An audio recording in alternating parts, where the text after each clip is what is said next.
My name's Dave Hill.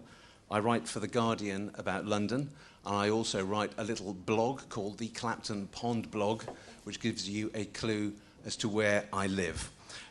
I've lived in Hackney for about 33 years. I'm beginning to lose count now. I have 6 children who've all been born here and all been educated here, and during that period, I and all my family members have seen many things change about the borough. That, of course, is the theme of this evening's debate. Thank you very much for coming, and thank you very much for all the questions that you submitted. We've had to be quite selective about which ones are going to be heard this evening. We've picked questions which are kind of broad in nature, that cover a broad subject area, and which sort of fit the particular skills of the panelists. There were quite a lot of questions on very specific issues or about very particular parts of the borough, and the mayor, gentleman at the end of the table on the right here, as I'm sure you know, has undertaken to answer those questions, which won't be raised this evening, in writing in person. So don't feel that you've wasted your time putting those in. Now, this debate will end at 8:30, and after that there'll be a chance for a drink and a bit of a natter. This debate also marks the start of a much longer process, a major engagement programme, it says here, that the council is carrying out over the next year. The aim of that is to listen to, gather the views of thousands of local people about the way the borough is changing. And I'm assured that there will be lots of other opportunities after this evening to get involved in that, in person or online. Now, the format of this evening is to operate like BBC Question Time. I think David Dimbleby does this quite a lot, doesn't he? I don't watch it. I'll be doing a bit of that.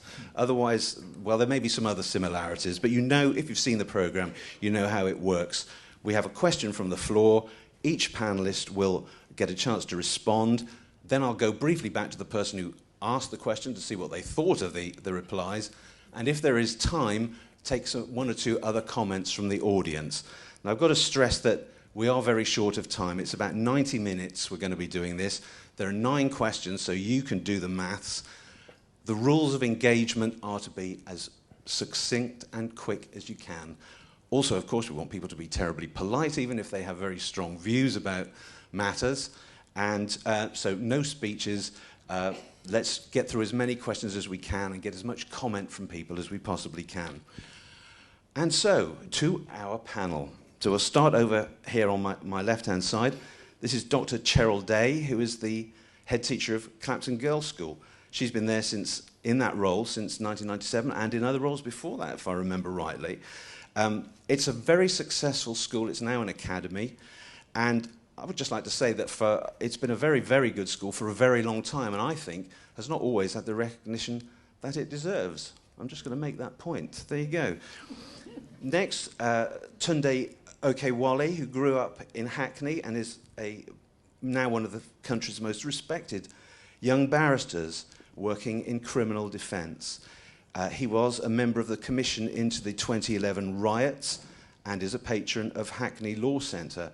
He is also the founder of Urban Lawyers, which is a charity that aims to connect inner-city young people with the legal profession. In a good way, that is. In 2012, he was named Young Barrister of the Year, and last year, he was named one of GQ magazine's 35 coolest men under 38. Excuse me.